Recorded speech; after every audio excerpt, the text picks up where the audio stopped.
another official selection. This is my friends, Aromor for Truth Live, number 457. I can't believe we've done this that many times. Today, we have with us Ben Davis. This is a big deal for us because we've been reading Ben Davis' work for years now, particularly through the time of the pandemic, or scam, as it were. And a lot of encouragement. So we'd encourage all of you to check out Cauldron Pool and search for Ben Davis over on Substack. And we'll show you some of these articles in just a moment. But for a moment here, Ben, just introduce yourself, and as much as you would like anyway. Let the folks know what you're up to. And then we'll get into a little more depth later on and show them some of your work. Fantastic. Thanks for having me, guys. I certainly don't think I'm that impressive, but founder of Cauldron Pool. It's a Christian website, basically just giving a Christian perspective on things that we think's seriously lacking, particularly when it comes to Western issues. So we're just trying to fill in gaps that we see and push back on some of the narratives, the deception that we see going out into the world. So whatever small contribution we can make there, we hope it's useful. So thanks a lot for having me. And it is quite useful, Summer. Anything? I know you were the one who brought us. You Yes. brought my attention to it. So I have to give give all the credit there to the wife. I keep telling the guys that watch this channel, pay attention to what your wife says. This is marriage is a covenant, and she's there for your sanctification. And The likewise, helper. I'm the helper. so you need to listen, even when you don't agree. You better be paying attention. And this is another one of those things that she discovered that has been really nothing but a blessing to us. Yeah, I was just telling Ben offline for a second there that it was during, I think, 2021, 2022 when we discovered Cauldron Pool. And it was such a huge blessing for us as we were navigating through that time. And also, I know for our viewers as well, because we recommended so many of those articles. So it's exciting. It's really, it's been like 5 years, 4 or 5 years, but it's really exciting to have you on. And if you will, also just let us know how you came to choose the name Cauldron Pool. Like, how did that come to be? Good question. Yeah, so I'm a big, as you can see there from the quote in the byline, I'm a big fan of C.S. Lewis, Yes. and in particular the Chronicles of Narnia. So I wanted to have some sort of throwback to his work. Cauldron Pool is just the first chapter of my favorite book in the series, which is The Last Battle, Nice. which really kind of envisions a place in Narnia that it was tied to deception, it was tied to lies, but in the closing chapters, in the new creation, it's redeemed of that. It's resurrected in new. So it's kind of the state where we're at, where there are people out there feigning to be messiahs, to be deliverers, to be the answer to the problems that we have in the world. But it's a matter of seeing through the disguises and calling angels of light, who are really demons in disguise, out for what they are. So that's where it basically absolutely. came from. Yeah. After the darkness, light.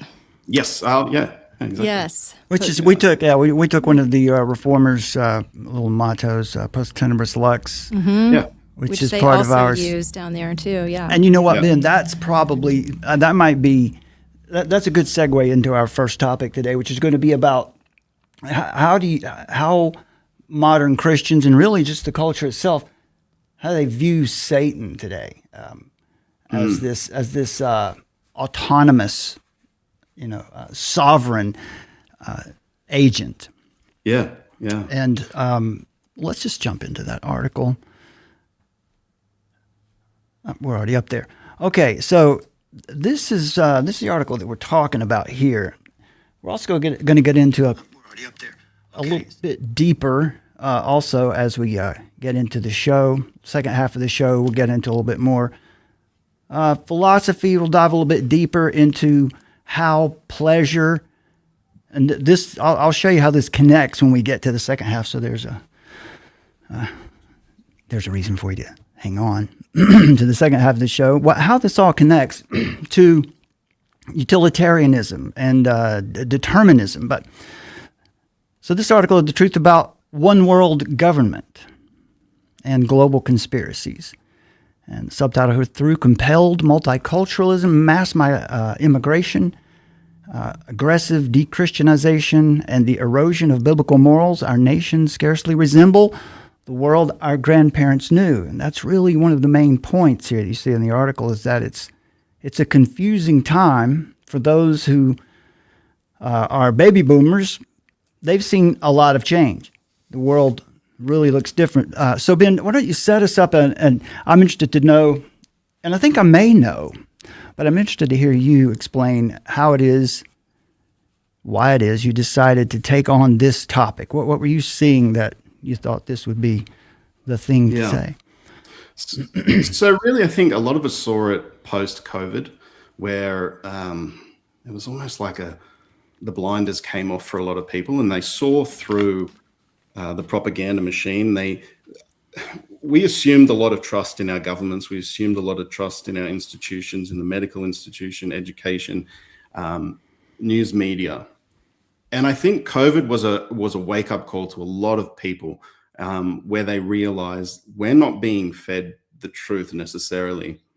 And so it was kind of from that point that people needed to make sense of the world. They needed to figure out who is calling the shots here and who's in control of what's going on. And so there's no shortage, if you go through Instagram or X, there's no shortage of people saying they've figured it out. They know who is in control. They know who's pulling the strings.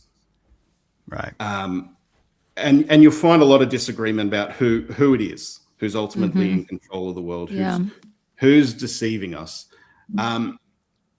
But coming to this article, it really was a response to that, because I thought initially a lot of the responses to the evil that we see in the world came from a sense of dualism, the heretical idea that you got Satan on one side, you got God on the other, and the two of them are dueling it out, and we just fingers crossed God's gonna come through at the end. Yeah, it's kind of like Star Wars. It is. Yeah, the good and the bad. It is. It's that yin and yang, black versus white, right versus wrong. But it's this dualism, this battle between Satan and God. But I realize it's actually not that, because that ascribes to Satan the same strength as you're ascribing to God, where a lot of these conspiracy theories actually ascribe to Satan more power than they do to God. So it's not even dualism. It's a complete inversion of the spiritual realm, where it's Satan really who's in control of the world. It's Satan who's calling the shots. It's Satan in control of these cabals, these demonic powers in the earth, and he's ultimately deciding the outcome of the globe as we know it, as the world as we know it. And so really it was a response to that. The satanic notion that it is the devil who is calling the shots rather than God. And the theological term that I've used in it, which I borrowed from Rushduni, because really all this came from Rushduni, was satanic determinism. And it's really, that's just the theological term for general pessimism, which I think a lot of people have. And it's not hard to have when you turn on the news. There is a lot of bad stuff going on in the world, and news media do a good job at highlighting just that, to manufacture fear and to create an unstable environment, whether they're doing it purely for clicks or because it works in the favor of the institutions they operate for. We can debate, but really it's all about reminding Christians that when we say Christ is Lord, we actually mean those words. And the word Lord there means that he is the king. He is the one in control. He is the master. not just of the Christians, but all authority on earth. Right. All authority on earth has been given to Jesus. So although we're not denying that there are evil forces in this world. We're not denying that there are evil cabals and people who are plotting and planning and conspiring. Psalm 2 acknowledges that. Psalm 2 acknowledges that the kings of the earth plot in vain, really. And it is ultimately in vain because they're not the ones determining the outcomes in the end.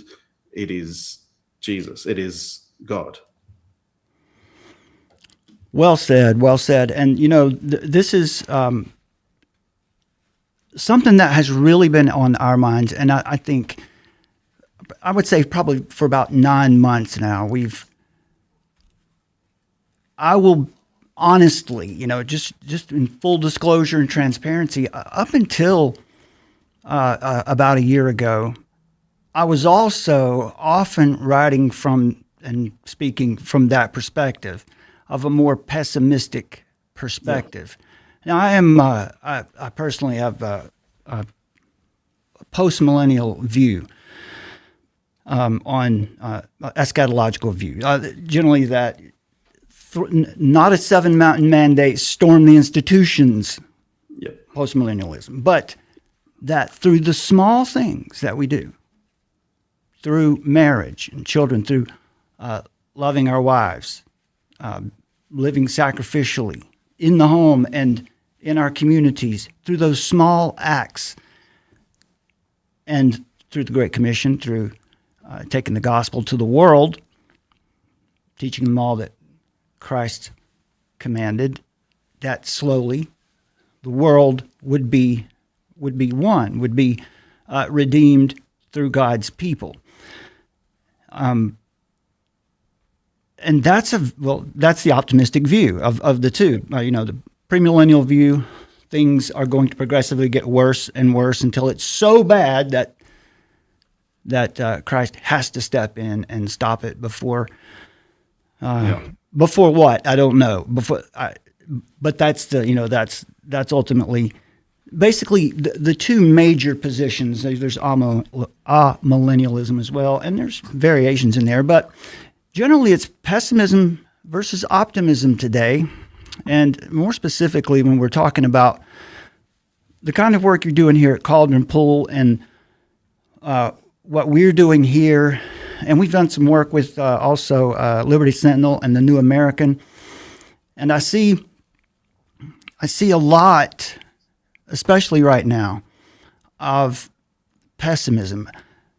And I don't mean just general pessimism. I mean, these are our brothers and sisters. This is our Christian family. But it feels like to me that the way they report on the New World Order and the cabal and the elites is that they are unstoppable. That they're going to set it up. The control grid is being established. Almost that none of these institutions, they're all irredeemable. The world is irredeemable for that matter. We couldn't possibly have a leader emerge that God could use. I mean, using all of them, right? You're either an instrument of wrath or an instrument of grace. But it seems like there's a lot of that out there. And sadly, I'm not trying to accuse anyone of this. I'm just saying generally on the internet, anxiety and fear gets the clicks. Yeah. And some of the things that you say in this article are really worth repeating to our audience, and I would hope to a very large audience. Go ahead and comment there if you like. Well, it's exactly right. Like to have a pessimistic view of history and the world and the trajectory of where we're going, it's quite crippling. Mm-hmm. It's crippling because if you had like a soccer team and you told one side, no matter what you do, no matter how well you play, you will lose this game. That's then going to affect how they play the game. Mm-hmm. That's going to factor in to whether or not they put in all the effort they should. And you see that a lot with folks who have a pessimistic view. And I hear it all the time, don't polish the cutlery on a sinking ship. It's basically an idea of retreatism. Just go to your bunker and just wait for the rapture, and you'll be taken out of here. It doesn't matter what happens in the world. It doesn't matter the nation that you leave to your kids. Jesus is probably coming back tomorrow, so it doesn't matter either way. But it really is a crippling a message to be telling the church, that things, no matter how hard you try, things are going to get worse. Whereas if we echo the message of the Apostle Paul, that in all these things we are more than conquerors, we don't just conquer, we are more than conquerors through Christ, we can have a hopeful expectation. But a lot of it is as well theology that's dictated by current events, theology that's dictated by what we're reading today in the headlines, and how do these headlines shape my theological expectations, my eschatological expectations for what is to come. Where really, like, time and time again throughout the Bible, we see from the book of Genesis right to the crucifixion that the circumstances that we're in, no matter how bad they are, God is working all things for the good of those who love him. And the clearest example in the Old Testament is the story of Joseph, where at any point in Joseph's life, he could have looked to God and said, "Where are you? You've abandoned me. My brothers have betrayed me. I've been sold into slavery. I've been lied about. I've been imprisoned, and I've been forgotten about." But it wasn't until right at the end of that tribulation that he went through, which was years of trial, that he could look back and say at every single turn, every single bad thing that happened to him led him to the point where he could become a prince of Egypt, to the point where he could save his brothers, to the point where he could save Joseph's own brother Judah, where he could save Jesus' ancestor, and in effect save the world. If the 12 tribes died then, we wouldn't have the Lord. So the clearest example in the New Testament then is obviously the crucifixion. Anyone watching that would lose all hope. Anyone seeing, Jesus crucified on the cross, dead and buried, and if you have this mindset that infects people today, that our theology is dictated by our current circumstances rather than God's promises, you would look at your crucified Messiah and you would give up hope. You would be pessimistic. Whereas it is in those acts of evil, the crucifixion, there's no act, no sin, no rebellion against God as evil as murdering the Son of God. In that act was the greatest display of God's love as well, which was entirely predestined and orchestrated by the hand of God, we're told in Acts. So we look at the present situation, we look at the present circumstances where we see evil moving, but we need to do that with the perspective of the Bible that says those evil men who crucified the Lord, those evil decisions, you meant evil against me, Joseph said, those evil movements to imprison Joseph and mistreat him, all of those evil things God means for good. And so it's a matter of looking at the evil in the world and having faith. We don't see it. You didn't see the resurrection in the crucifixion. Joseph didn't see the deliverance of Israel in his imprisonment.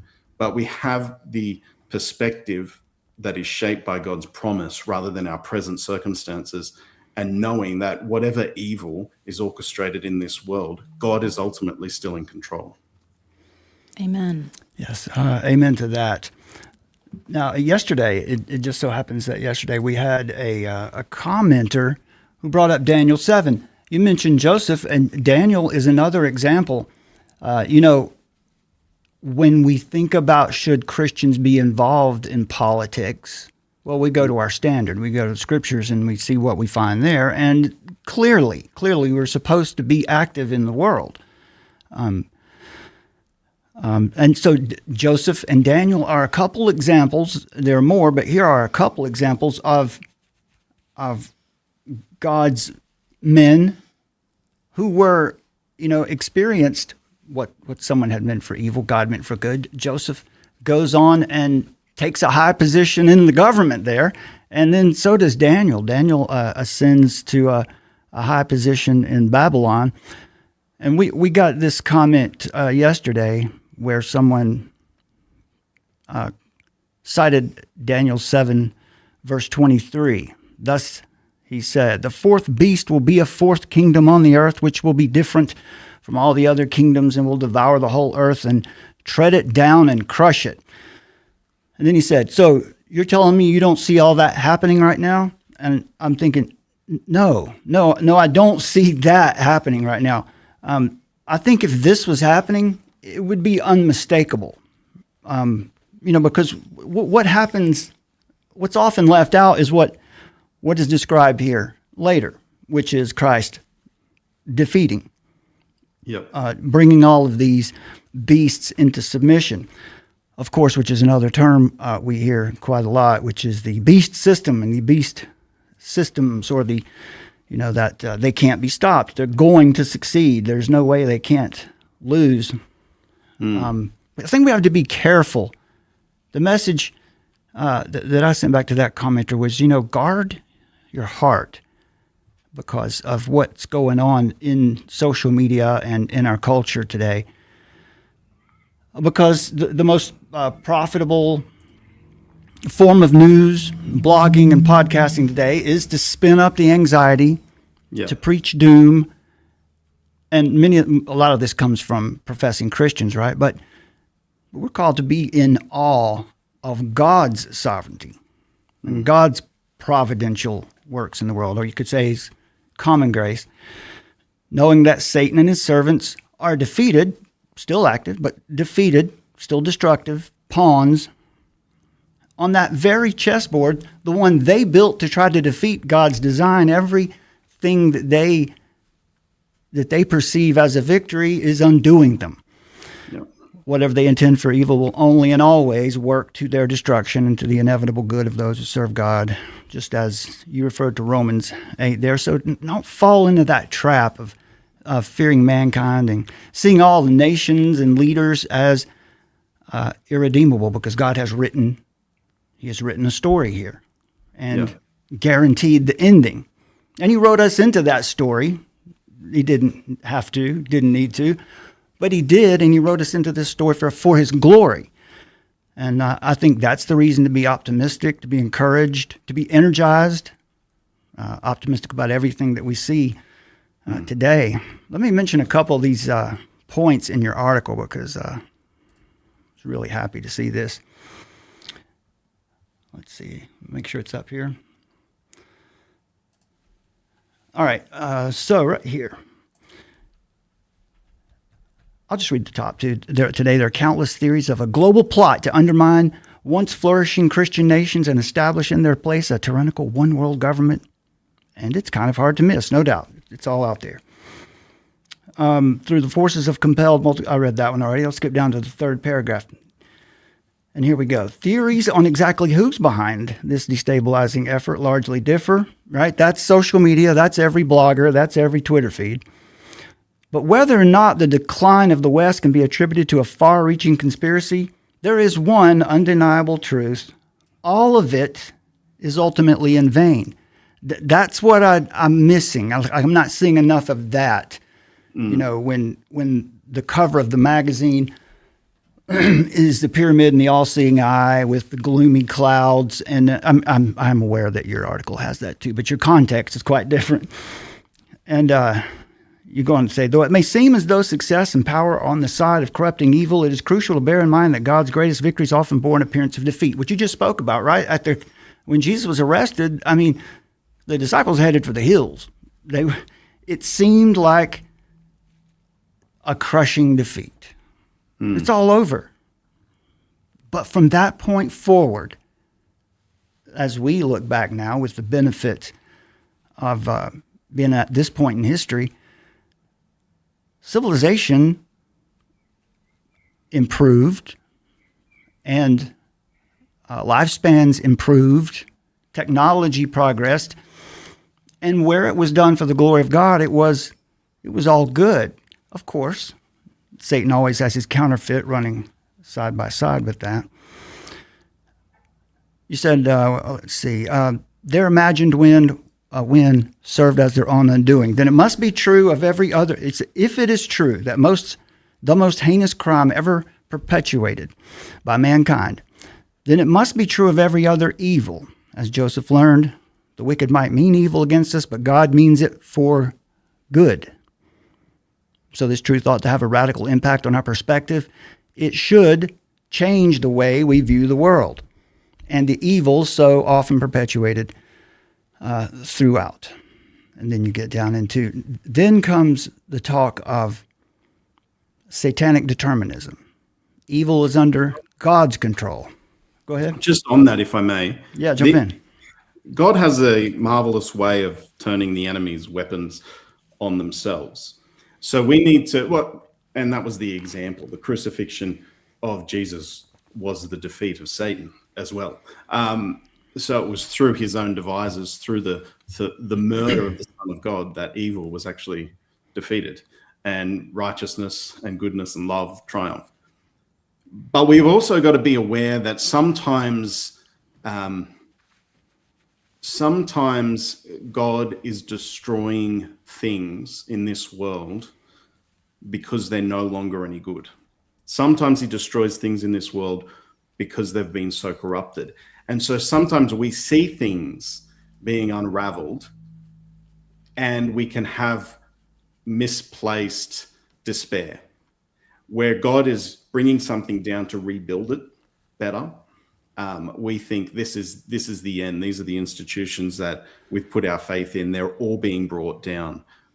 Really, though, even during COVID, the eye-opening moments that we had with the media, with the politicians, with the government, with the institutions that hold power, that moment wasn't just a destruction of the trust that people had in those institutions. It was exposing that these institutions are fundamentally deceptive. They're fundamentally flawed.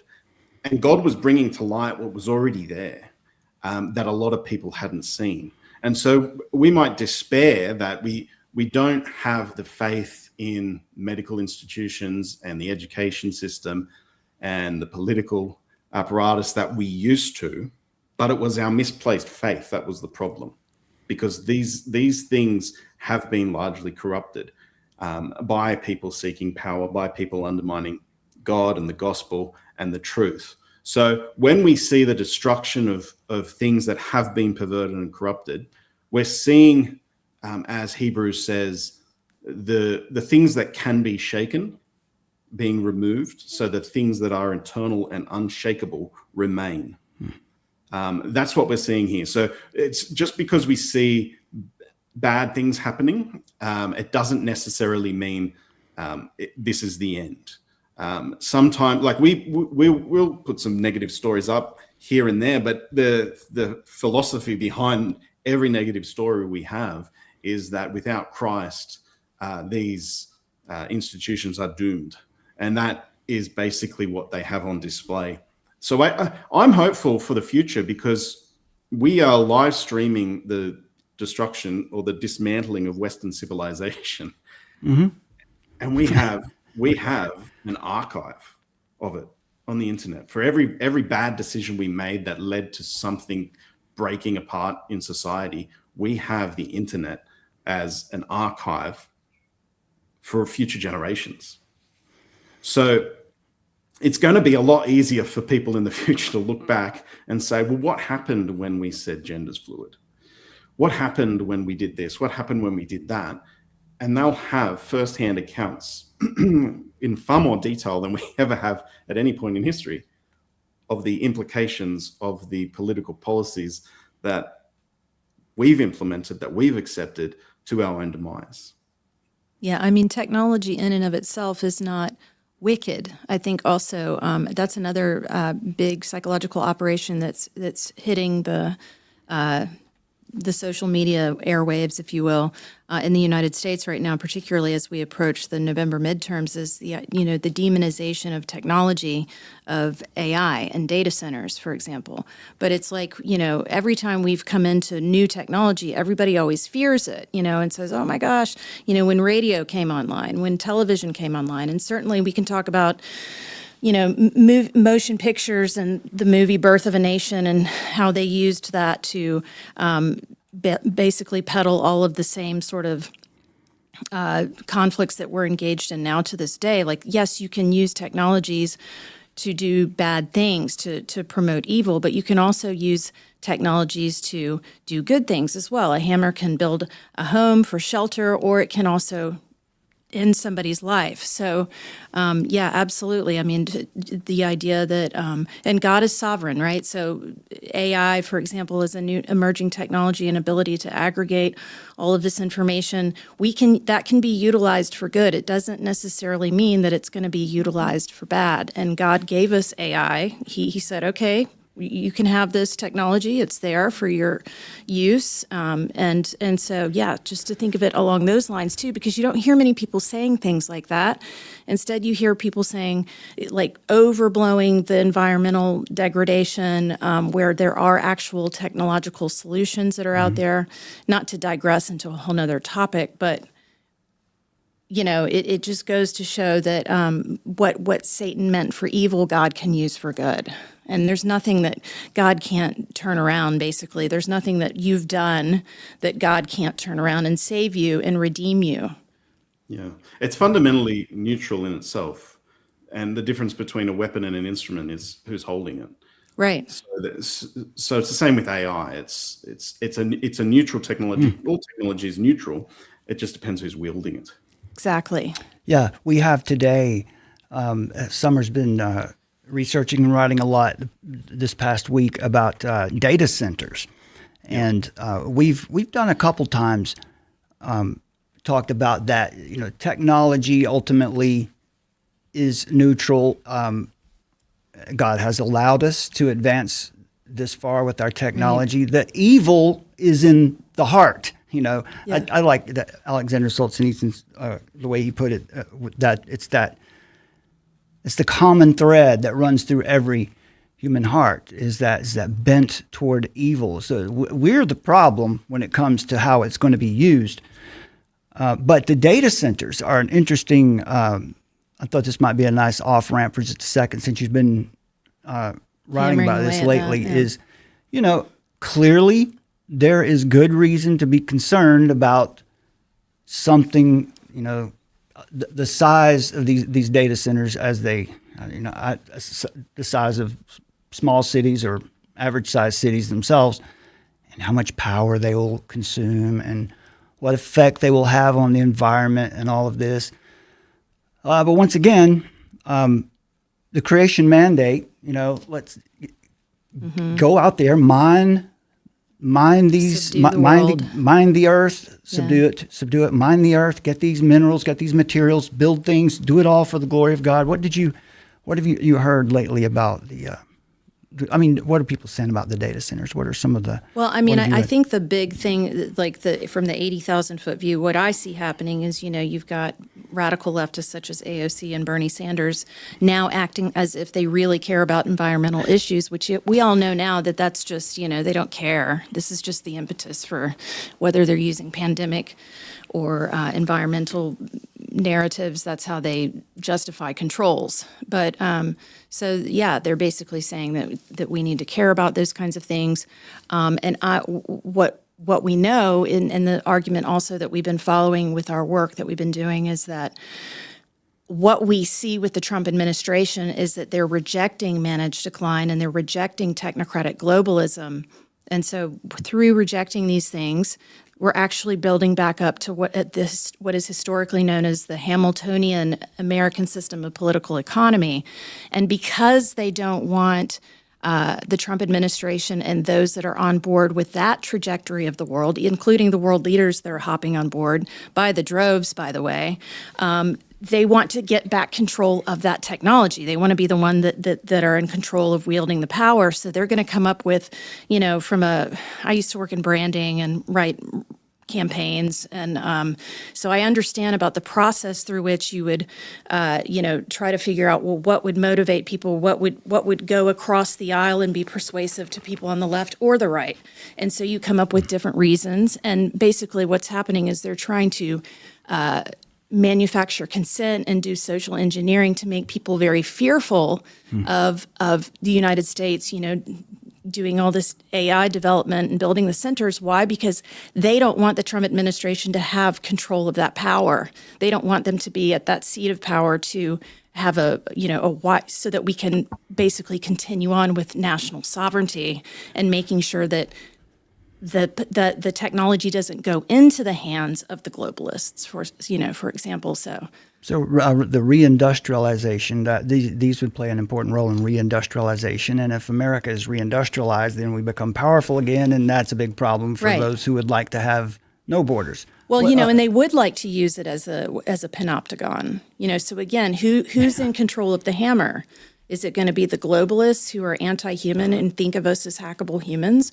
Or is it going to be somebody sitting at the seat of power who respects God's moral reality and wants to adhere to and go down the trajectory of what the founding fathers put into place with, God's morality and truth? So at the core of it. Yeah, Ben, what do you think? What are you hearing about that? What's your take?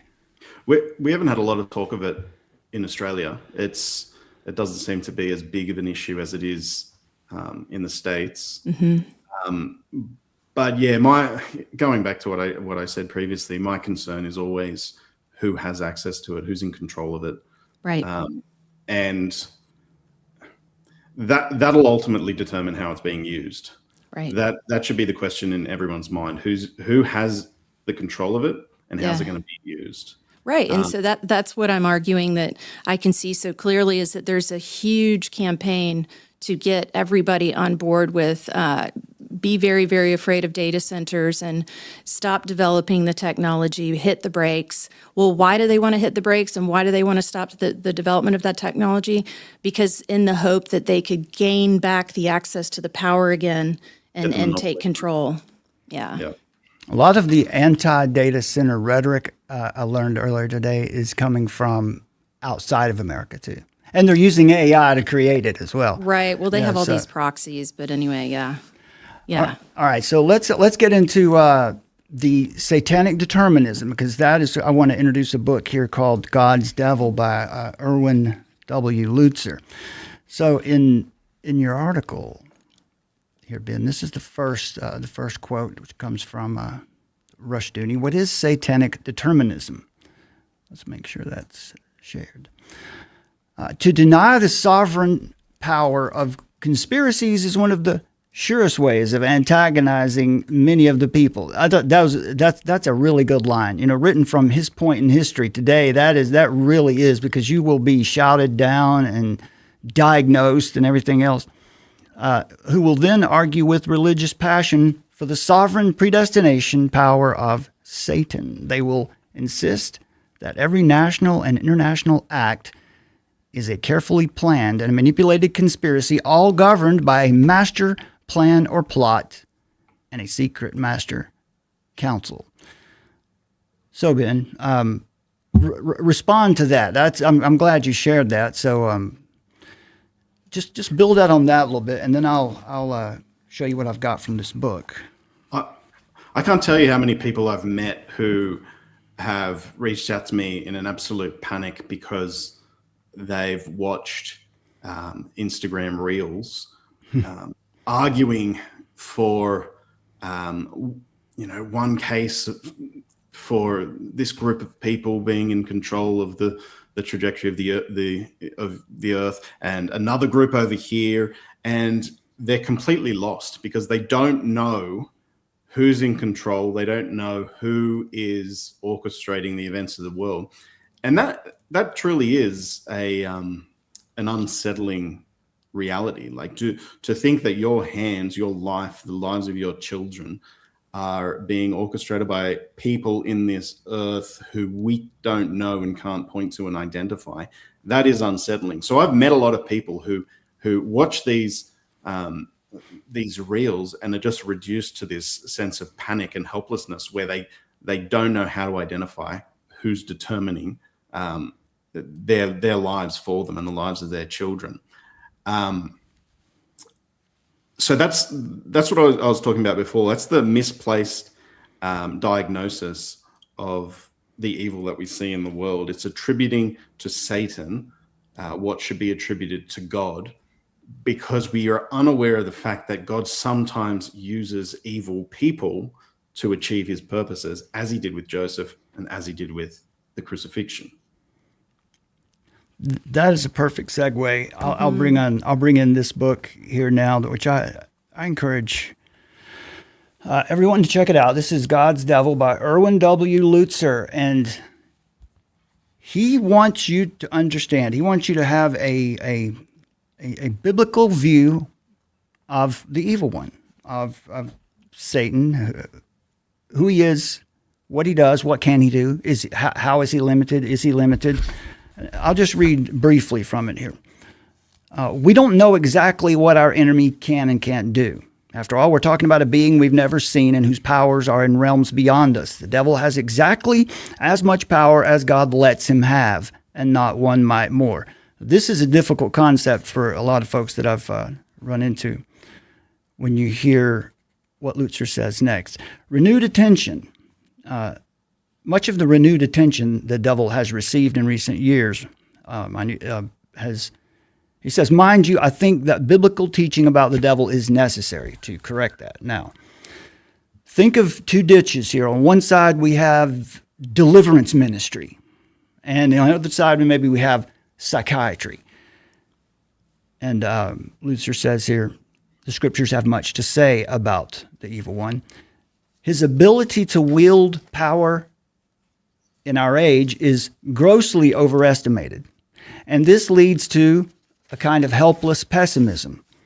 Most agree that at the end of the day, God will win. Some people live and talk as if it will be a close race, a close finish. He says, well, it won't. Satan is simply not free to wreak havoc on people at will. God kept Satan in this world for one reason. Satan had to play a part in the drama on planet Earth, and he will play it according to God's rules and not his own. God has not abandoned his responsibility, and this is what I feel and experience from a lot of folks, even on our side of the fence, the way they're talking about these things is that, well, God's lost control of it. But as Lutzer says, not so. He is in charge of all his creation, even that part that has foolishly chosen to stand against him. The more secure we are in the knowledge that the devil is not autonomous, that is, capable of acting independently, the more faith will arise in our hearts so that we can defeat him. Excuse me. And it's not just that. Yeah, sorry. Go ahead. It's not just that. Yeah, cool. It's not just that they believe that God will ultimately win in the end, but they will. It's quite common that they believe that Satan wins first. That before God comes back and sets everything right, Satan has the ultimate victory over history, and that all history is pointing towards the moment where Satan gains absolute control over the world. So it is saying Jesus wins second. He wins after Satan's already won the world. So it's a dualism, I guess. It could be guilty of dualism. It is, yeah. So he goes on to share a few ways that God does use Satan, and I'll just brush across these. God uses Satan to judge the unconverted. You can obviously the example Erwin Lutzer uses is of Job, for one. God uses Satan to refine the obedient. Interesting. Sometimes Satan chooses the scene for our battles with him. Sometimes God chooses the scene. And sometimes we will choose the scene, but it's all by God's providence. he said, recently I was counseling a Christian couple who feared that a curse might have been put on them by an evil acquaintance who sought their destruction. But I said to them, if that were so, Satan would have to come to God and ask permission to touch you. Curse or no curse, the lives of Christians are not in the hands of Satan, but in the hands of the Lord. Satan is paralyzed, unable to touch us unless God gives the command. And Lutzer says he is convinced that Satan wants us to think of him differently. He wants us to believe that he has independent power. If that is our understanding, then we're caught off guard. Then we'll be filled with fear that the enemy of our souls might be acting when God isn't even watching. That's about enough. God uses Satan also to discipline the disobedient, and it's an excellent book. God uses Satan to purify his chosen ones. So Satan is God's devil. He is not autonomous or sovereign, or God wouldn't be God. That would contradict who God says he is. So we talked about this before, and I think you said you hadn't yet come across this book. No. I would. It's really insightful. It's a good book, and for today, and particularly, this argument you've been making here in this article, it really fits in nicely there, especially with what Rushduni is saying here, where he says to blame the world's evil and to ascribe the world's government to hidden satanic conspiracies alone, as if God has nothing to say about it, is to be guilty of false witness against God. This is because it denies that God is the source of prediction and ascribes power and prediction to Satan instead. So, what would you say about all that? What do you think about what Lutzer has said here? How do you take that? Well, it's a question of what comes to mind when we talk about the sovereignty of God and the lordship of Christ. What's he sovereign over? Who is he the Lord over? How does the Bible present him? Consistently, he's got all authority over heaven and earth and everything in them.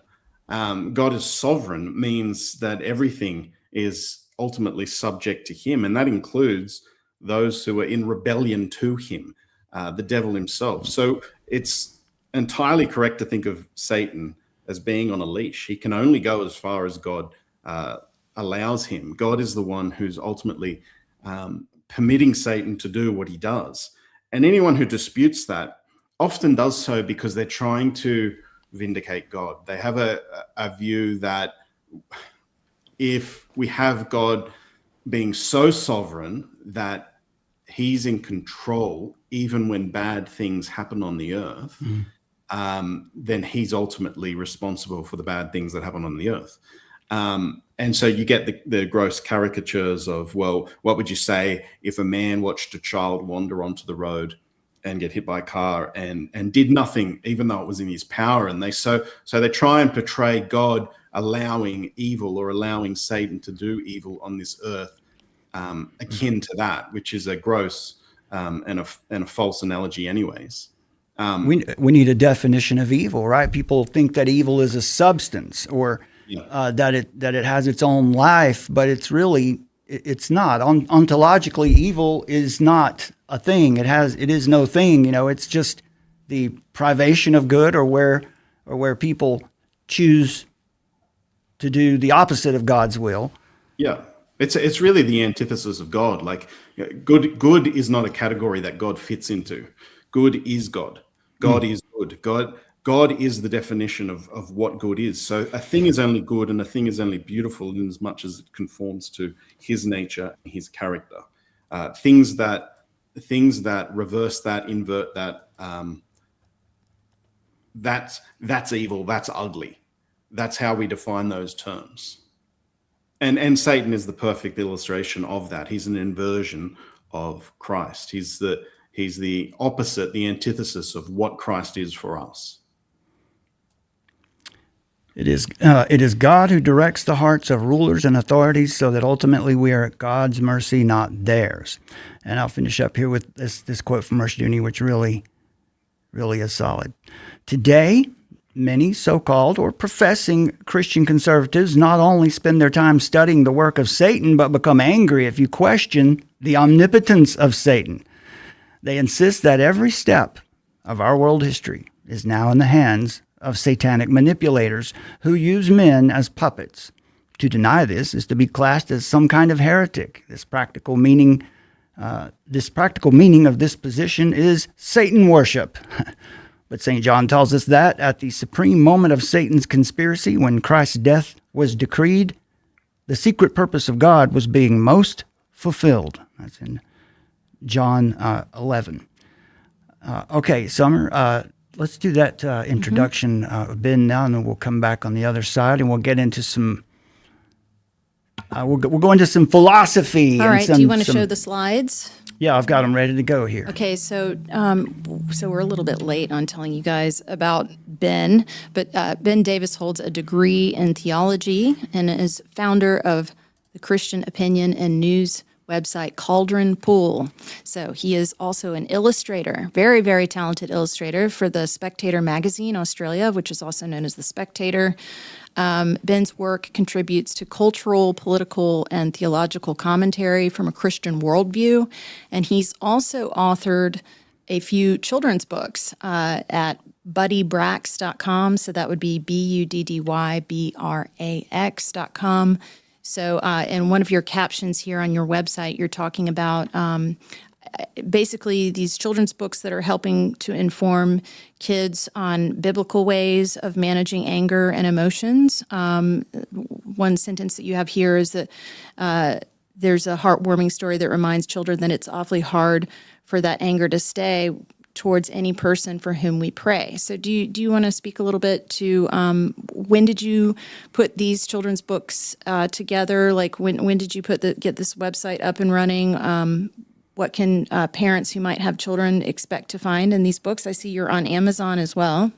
Yeah. So it's really, I've got a lot of kids in the family, so it's really just simplifying lessons that they can learn from with a friendly character. You have kids obsessed with Peppa Pig and Bluey and all these, and they're not too bad, but there's not a lot of substance there. They're feel-good stories, but not a lot of meat. So I wanted to give kids a friendly character that actually could teach them important lessons about life and about the Bible in particular. So there's only 3 so far, but the first book is more about tradition and not pulling down the things that our ancestors set up because we think we have a new and a more impressive way of doing it. The second is more about how we live our life. God has given us the Bible as a manual to how we are to exist. In the story, Buddy Brax receives a bike, but it's all in pieces. He has to put it together. He doesn't want to bother with the manuscript, and he fails. He needs to be familiar with the manuscript to see how it actually works. I can relate to that one. Yeah, so we have the scriptures as our guide, as our instruction manual. When did you put this out? Is this fairly recent project or? Maybe a year ago. Okay. Possibly. Yeah, awesome. I can't remember. And then the last one's just friends who fight in anger, listening to kids play the PlayStation together, argue about who's doing what. I thought of that. So that's just how to resolve issues. And it was a quote I heard from somebody. I can't remember who said it, but it basically was the effect that if you're praying for someone, it's very hard to hate them. And to when you do have enemies, when you do have people in your life that you don't like, pray for them and your heart will change towards them. I fail at that all the time, but yeah, hopefully the kids get it. That's good advice. That's really good advice. Yeah, okay. So hopefully there'll be more to come, but just got to find the time. Well, that's excellent, Ben, because we at a few different points in the work we're doing here, we've had opportunities where we wanted to find some children's work that's biblically consistent, that we could Yeah. share with folks, and this is a big help, right? You know, to know that there's a resource like that there that you can send along to people that you can trust. And okay, how about the Spectator, Summer? So yeah, just walk us through these right here. How long ago did you do this one with the Queen and with the King Charles? And the sausage fingers. There might be there might be a date on it. I honestly don't remember Okay. when it was. I think it was a while ago. I'm sure she was 2022. alive for it. The Queen was 2022. Yeah, but both were in 2022, June and July. It's all a blur. Post COVID, everything's just. I can't date anything after COVID. Everything's just such a How blur. long have you done illustrations for the Spectator? I've been doing that for a while. I did that before I did Cauldron Pool, actually. Okay. I started off doing illustrations for a pastor here who was writing articles for the Spectator, and then from there they asked me to start doing their covers. So I've just been doing them since. But that would have been like it would have been around 2017. And what is your creative process through that? Do you, just tell us how an image comes to life. Well, there's the editor's wife, Sarah Dudley. She usually go through all the articles and then pick an article that she wants to feature on the cover, and then she'll come to me with the concept, a scribble of what she's after, and then I'll try and bring it to life. But it's really we start around 9 a.m. and we try to get it done within a few hours. So we have to get it off before the end of the day. So it's a big rush. whirlwind. Yeah, it is a big rush, but it's fun to do anyway. Yeah. I love this one, the Alice in Wonderland, the Cheshire Cat. Yeah. Do you do this? I guess ultimately it's digital art, right? It is, yeah. So I have the drawing tablet for it. Mm-hmm.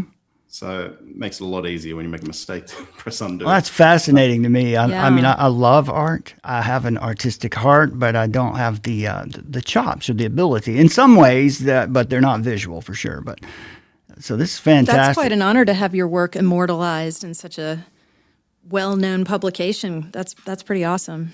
Yeah, they do good work. So it's. I like this one, Putin and Xi. Yeah, these are fun to look at. Well, that's very interesting, and definitely, folks. What's this website again here? Buddy Brax. BuddyBrax.com. BuddyBrax.com. Yeah. Something you can. And how did Cauldron Pool come to be? Like, I mean, we got the name behind we got the reasoning behind the name, but probably a bit of a long story. I don't know how much time we have. I'll try and give you the Cliff Note version. Yeah, so I was doing illustrations for the Spectator. I'd written a couple of articles for them. It was around the time when Australia ran a plebiscite, a non-binding vote on the same-sex marriage issue, whether or not they should redefine marriage to include homosexuals. And basically, there was about 4 months between the announcement of the plebiscite and the actual plebiscite. So in that time period, there was a space in which two campaigns effectively ran. You had the campaign from the LGBTQ progressives saying, vote yes. And then you had the campaign from the conservatives and the Christians who said, vote no.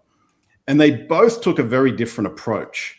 The no campaign, vote no to redefining marriage, they took a fairly secular approach, which was, we'll argue, freedom of conscience, freedom of speech, education rights. So it was really focused on rights and liberties.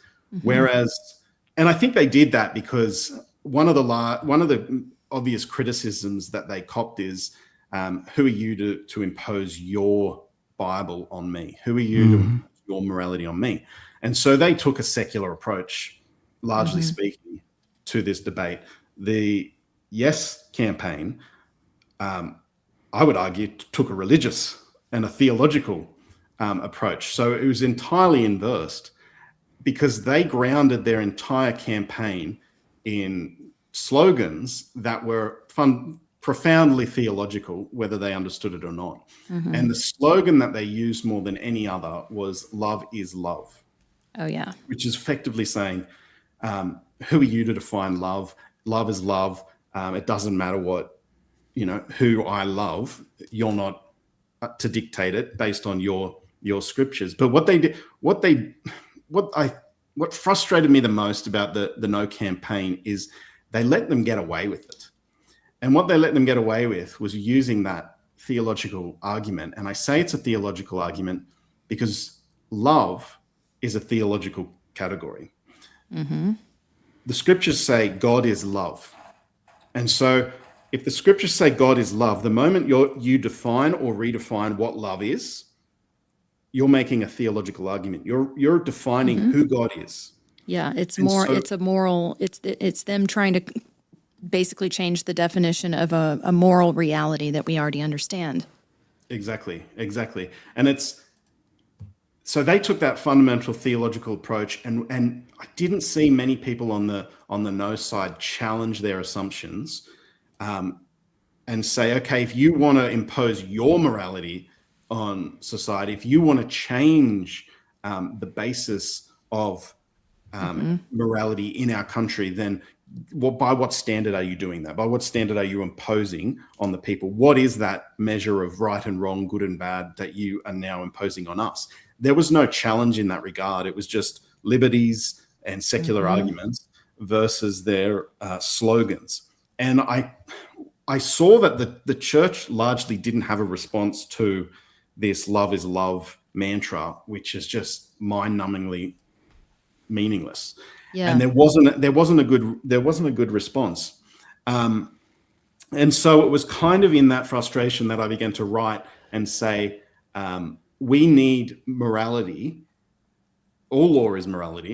And we need laws that impose morality on society to be grounded in something more than the 51%. But it was this moment of the same-sex issue where Australia really shifted and said, well, we're no longer going to define morality based on the Bible, based on the assumption of the Christian worldview. We are now going to ground morality in the opinions of the majority. The consensus. Exactly. And that was what year was that, if I may? 2017. Okay. Yeah. And so 60% of people who voted in favor of redefining marriage, in favor of same-sex marriage. And most of the people I spoke to really came back and said, oh, who cares? It doesn't matter. It's their life. They're doing it.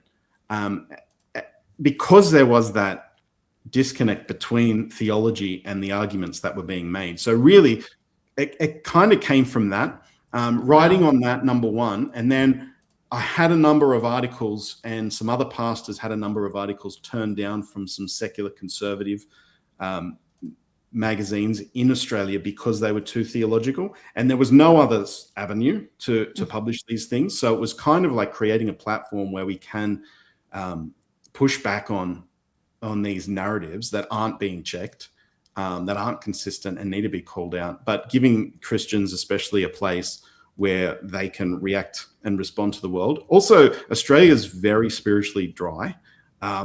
Christianity is just not something that's mentioned. It's something you do in private. It's something you do in the corners. Keep it away from the public square. Pastors and the opinions of pastors are entirely irrelevant. They rarely make the news for anything. Wow. So you don't see people consulting pastors for their expert opinions on things. So morally, they're not as seen as a moral authority anymore. That's very sad. So trying to get Christianity back into the public square where it is relevant, where it is considered a meaningful alternative, that's one of the other things we are trying to do. I think the Guardian did a piece on us trying to scare people. Oh boy! Well, that's a sign that you've made it. If you're getting on the Guardian and they're talking bad. Yeah, but it was funny because they tried to characterize us as this scary boogeyman of what we were trying to achieve, but they were quite accurate. they're quite accurate in their Yeah. assessment that we are trying to bring Christianity back into the public square and make it Yep. relevant and hold our politicians accountable to a standard that is above the opinion of their peers. And you've got like almost 6,000 subscribers over on Substack. Yeah, so we go ahead. just moved to Substack actually.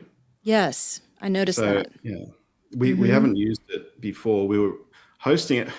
We were hosting it on a platform that couldn't handle the traffic at one point. Joe Rogan shared a story, and it just destroyed the servers. And I'm calling them. Oh, I'm like, wow. the website's been down for days, and they're like, we can't handle the traffic.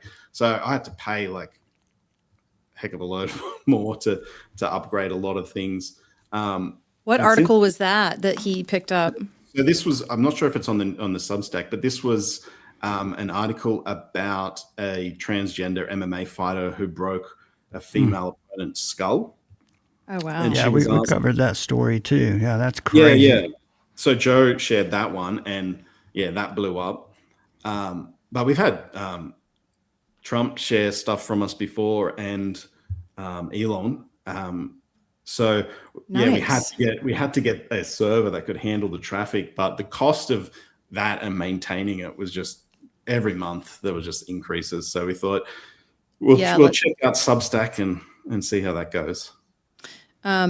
Just one thing on what you said about love is love. That's really interesting that was sort of the impetus for why you decided, hey, we need to create a space where people can have a serious discussion on all the implications of this, because that's very, very serious. And I know what you mean. There's so many instances where we see the secular side, which is really the side of people that, hate God at the end of the day. They want to get God's morality out of the public square. They want to get it out of the legal system.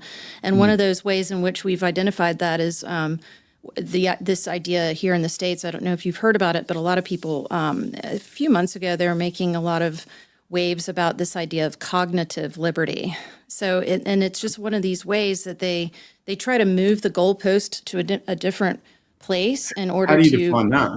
What's called? Well, I mean, that's about mental autonomy, like I think they're trying to make an argument against surveillance. right. But what it ultimately achieves, what it works to do is we already have liberty of conscience. We already have religious liberty and liberty of conscience, and we answer to God, not man, for that. But if you change the conversation and say, oh, this is about mental autonomy, then suddenly you've changed the whole discussion, just like what they did with love is love. And so they try to come up with these clever ways to, tack on just extra words to a moral concept, and then get the whole conversation heated around that debate, so that people lose sight of the original place where the truth is actually holding. Yeah. So, and this is something I've written on as well, and I think the church has failed, at least in Australia, when it comes to the Christian obligation to the world. When you talk to a lot of pastors and a lot of people who are in that public space, and you ask them about the laws or the morality that we are to be promoting in society, they have a hard time trying to define that. They talk about the ethics of Jesus or the law of Jesus, and when you ask them and you push them and you say, what does that look like? It's sacrificial, it's kind, it's loving. And it's toxic empathy. Basically that, because they can't define it. They can't define it in concrete terms. But when you come to the New Testament, what are the two commands Jesus say are the most important? Love God, love your neighbor. But he doesn't just leave us there. He doesn't just say love God however you see fit and love your neighbor however you think fits into the crucifixion and grace and mercy. He says these two commands are a summary of God's law. So we have God's law as a definition of what love looks like. God's law as a guide for what does it mean to love God? What does it mean to love our neighbor? And so because I think it could be that sort of Protestant aversion to works righteousness that has caused us to recoil from the law and any talk about rules and say, oh no, it's all grace and it's all being led by the Spirit now. But the law is a good thing. And Paul says the law is good, it's righteous, it's holy. And neglecting the law as our definition of love and our definition of how we love God and how we love neighbor, I think has really crippled the church, because they don't have the ability to argue against that concept that love is love. Because if love is love, right, and God good has point. defined love for us, we can respond. We can say, well, how does God define love? God has to define love for us. We can't define love, because if we're defining love, we're defining God, because God is love. So God has to define what love is. And if it's left to us, Yes. anything goes. And that's effectively where the church was during the whole same-sex debate. We're just got to be gracious. We just got to be kind. And it's just crippling. That's that is an excellent way to jump into this last little piece, which will just be just a conversation I want to have with you. I'll play a clip, but love is love. Well, how do we define love? And if you think about Jeremy Bentham and John Stuart Mill and the idea of utilitarianism, where they try to define value as the whatever serves the greater good or creates the most pleasure for the most people, you can see how that our nation, the Western civilization, actually has been seduced, or that spell has been cast on us, where we don't have coherent definitions anymore. Of course, that's part of Marxist infiltration and deconstruction of language and all that. We just did a show, excuse me, end of last week on mental illness. And my thesis statement really was just stop saying mental illness. You know, mental illness is a fraudulent term which smuggles in a conclusion, right? They're assuming that, they're making the assumption that the sickness of the soul is a medical condition that they have the domain to treat and prescribe for. But of course, none of the conditions in the Diagnostic and Statistical Manual of Mental Disorders have ever been proven to exist scientifically. So they want to be part of the medical community, the medical industry, but they're not. They don't do medicine. They do rhetoric, and they're trying to take the place of the priest, of the church. Really, that was, healing the soul was the work of the church, of the pastor. Well, let me play this clip, because this is going to set up an opportunity for us to talk our way out of this. We're at an hour and 12 minutes since we went live right now. How are you doing on time for now? All good on this end, yeah. Okay, all right. Hopefully the audio should work well. I think I got all those kinks worked out. You'll be able to see this if I can get the right one up there. Yeah, this I think this might go on for 2 or 3 minutes. He's going to show 3 clips. He's going to show a clip of Shakespearean soliloquy, then a clip from Fear Factor, and a clip from The Simpsons. And we're going to talk a little bit about moral philosophy and how do we get down to deciding what is pleasurable, the difference between higher forms of pleasure and self-gratification or baser forms. Yeah. And I'm just interested to hear what you have to offer here. In action, how like an angel. In apprehension, how like a god. The beauty of the world. The paragon. Let me run it back just a bit so we don't miss it. Noble. The first one is a Hamlet soliloquy. It'll be followed by 2 other experiences. See what you think. What a piece of work is a man. How noble in reason. How infinite in faculties. In form and moving, how express and admirable. In action, how like an angel. In apprehension, how like a god. The beauty of the world. The paragon of animals. And yet to me, what is this quintessence of dust? Man delights not me.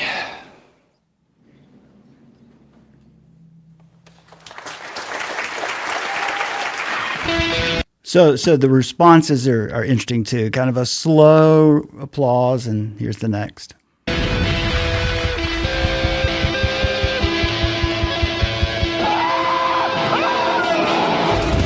Imagine a world where your greatest fears become reality. Ow, they're flashing me! Each show, 6 contestants from around the country battle each other in 3 extreme stunts. Ow! These stunts are designed to challenge the contestants both physically and mentally. 6 contestants, 3 stunts, 1 winner. Yes! Woo! Fear factor.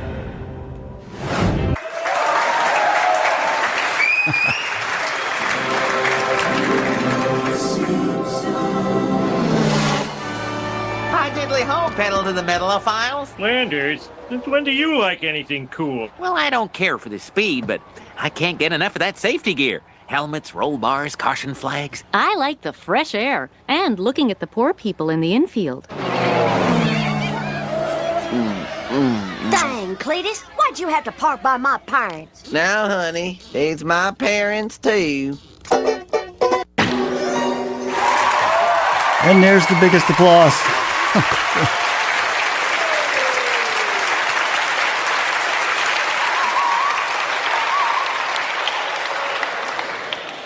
I don't even have to ask which one you like most.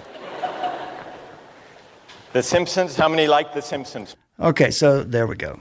There's the setup, and the reaction of the students. This is Harvard. This is 12 or 13 years ago. No, I'm sorry, 16 or 17 years ago. Times are a little bit different then. So much has changed so fast. But this is given in a multi-part lecture series on utilitarianism, and up to this point, he's led off with Jeremy Bentham, and then his successor John Stuart Mill, and he's speaking to his to the audience or to these students on how do you make value judgments? How do you really determine if we want to find out what is the greatest amount, and they're speaking in terms of pleasure, the greatest amount of pleasure for the greatest amount of people.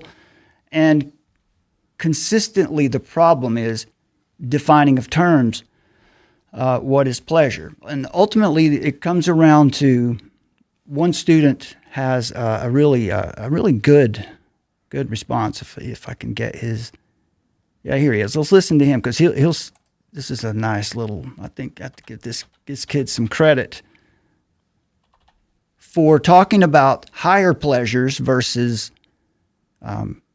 more base or instant gratification. Told what books, what works of art are great. Who else? Yes. Although I enjoyed watching The Simpsons more in this particular moment in Justice, if I were to spend the rest of my life considering the 3 different video clips shown, I would not want to spend that remainder of my life considering the latter 2 clips. I think I would derive more pleasure from being able to branch out in my own mind, sort of considering more deep pleasures, more deep thoughts. And tell me your name. Joe. Joe. All right, so that's an interesting way to set it up, because and I'll set you up this way. There's something that we talk about a lot when we're talking about, we've done a lot of work since Donald Trump came into office in 2025, and particularly over the last year, because we noticed that beyond Trump's personality and the bravado, that there's an intellectual tradition in the administration that has influenced the cabinet, that produced the national security strategy, that is a direct line back to the founders, back to Hamilton, and back to Henry Carey in around the time of the Civil War. That is grounded in the principles of the Declaration of Independence, right? That we should be economically sovereign, ideologically sovereign, that we should make everything we need, provide everything we need for ourselves. and we did that. We were so prosperous that we didn't need to trade with anyone. And then there was some infiltration from the British, who never really wanted us to become a nation anyway. That's a different argument for another time.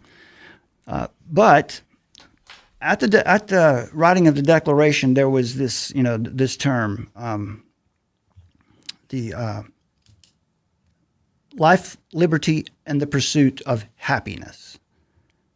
And what do they mean by happiness? So there was this, before that, you're probably aware, there was the influence of John Locke, who comes from this same tradition, comes closely out of the same tradition of British empiricism, who had suggested life, liberty, and the pursuit of property or private property, which is good, of course. But then Ben Franklin, through being influenced by, who was it, Summer? Again, that he was influenced by, oh gosh, I just completely, a theist. Anyway, so Franklin had been influenced by one of the continental philosophers who was a theist. And he came to the discussion and said, hang on a minute, private property is assumed in our system. Shouldn't we put a higher form, shouldn't we put a higher concept here? Life, liberty, and the pursuit of happiness. And then we go, what did they mean by happiness? Well, they meant pursuit of happiness just means, virtue. Living your life according to the moral law of God, which is very clear in the founders' writings and debates, all up while the Federalist and Anti-Federalist papers and the development and debates that led up to founding documents. So there's an idea there that you can see. There's a concept of a higher form of pleasure than the utilitarian form of property. Everyone should have property.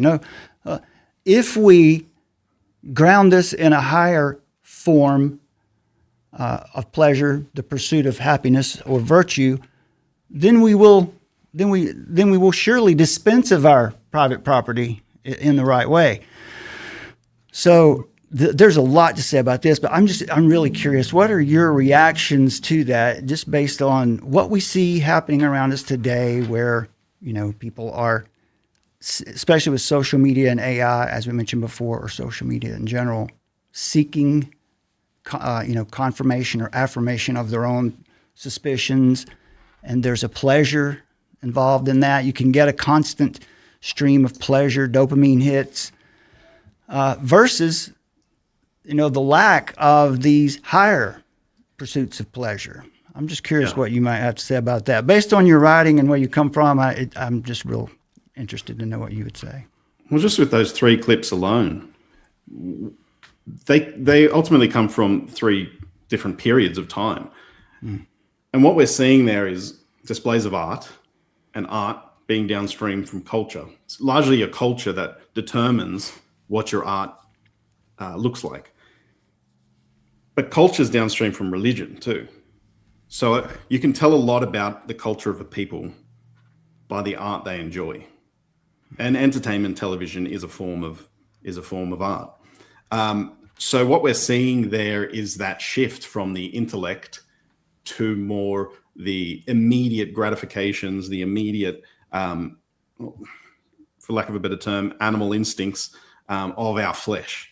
It appeals to that rush, that adrenaline, the humor that, if shown in previous generations, they wouldn't have found that thrilling. They wouldn't have found that appealing. Whereas they would look at Shakespeare and they would appreciate that largely because of their religious assumptions that God has created the world to be beautiful, and he's created beauty to be appreciated. And by appreciating beauty and by appreciating the world he's created, we can thereby appreciate the maker, the creator of the world. But as the Western world in particular has shifted from that Christian assumption, we see the culture eroding and we see art eroding. And this is probably, The Simpsons is probably some of the better stuff of the absolute absurdity that is called art today. If you go to a modern, I don't know who would go to a modern art museum, but people do. And it's non-art. It's the opposite of art. It's unarting art. It's abstract. It has no meaning, no purpose. It has no beauty to it. And that's because it reflects the religious assumptions of the artist, who is reflecting the religious assumptions of the culture, that the culture has no meaning, that the world has no meaning, that creation is without purpose and design, and that beauty is whatever you put into a subject. Which that's the shift in art, really, that we've seen, where people would portray things with a purpose, to now saying the interpretation belongs to the observer, not the artist.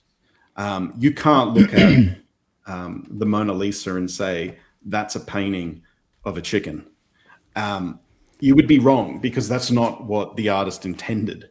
You could look at any piece of modern art today and say that, and people would say that's what it means to you, which is exactly how we've come to interact with the world around us. We put our own meaning and our own truth into things, and we shape the world around us according to that fundamentally atheistic, meaningless, nihilistic view of the world. But as you do that as well, you degrade your appreciation for what is intellectual, what is beautiful, and you bring it down to those base desires of what gives me instant gratification, what gives me instant pleasure, what gives instant adrenaline rush. And that's the level that people basically live on today. It's not for the future, it's for the immediate. So I think that's what those clips would reflect best, that shift from the assumption of God to the assumption of meaningless nothingness, and the reduction of humans to the level of instinctual.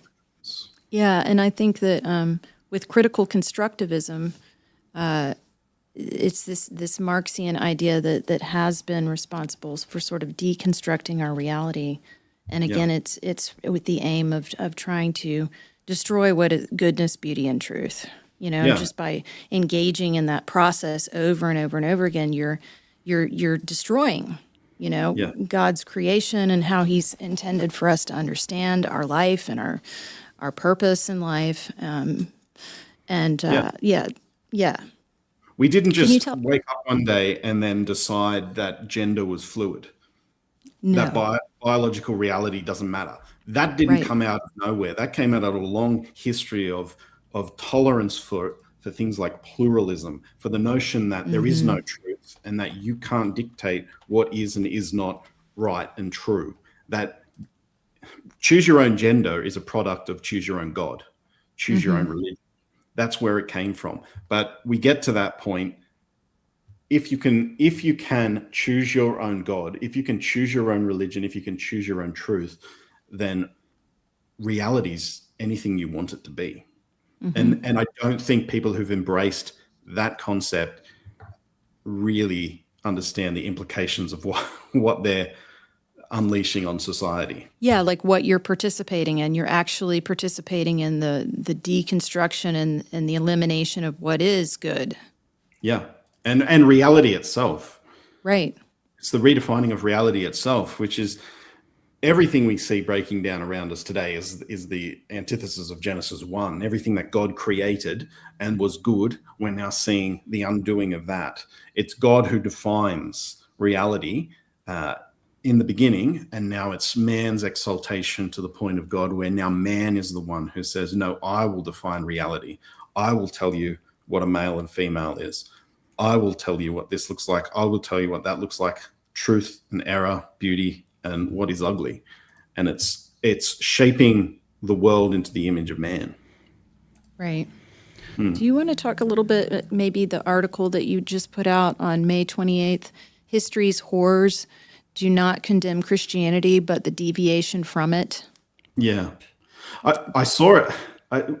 one of the more prominent left-leaning Christian figures who are public, he appeared on one of the morning television shows in Australia to advocate for Christianity, but he, in a way that he does best, did the reverse.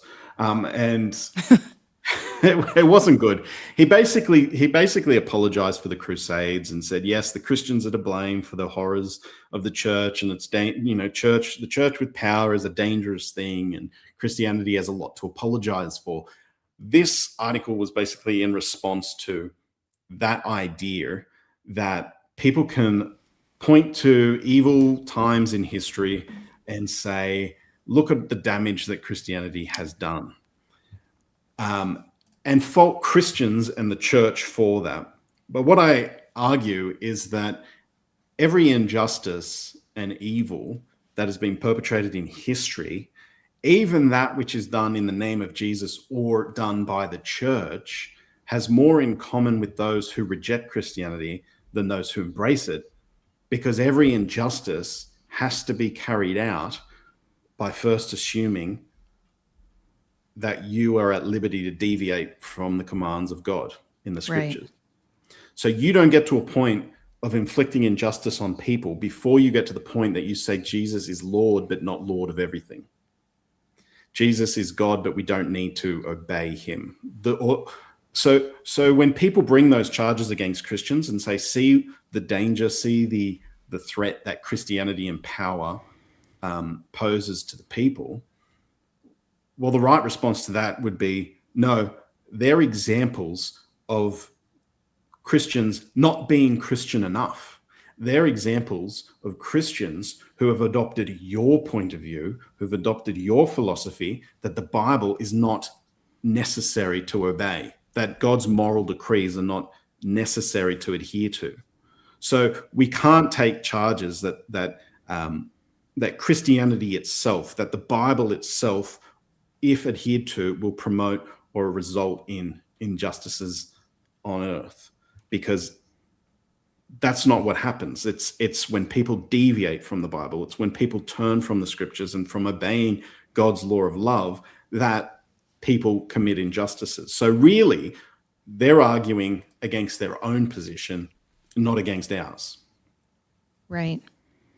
Right, because, I mean, obviously Christians are still going to sin. I mean, we're being renewed every day by God's mercy, but we are fallen. And so, but the world loves to go, see, look, you did something evil and you call yourself a Christian. Yeah. But the question is, am I acting consistent with the Bible, or am I acting inconsistent with the Bible? So sin is deviating from the standard that Christ has given us. Sin is transgressing God's laws. So the problem then is not that God's law results in people committing injustices and wrongs.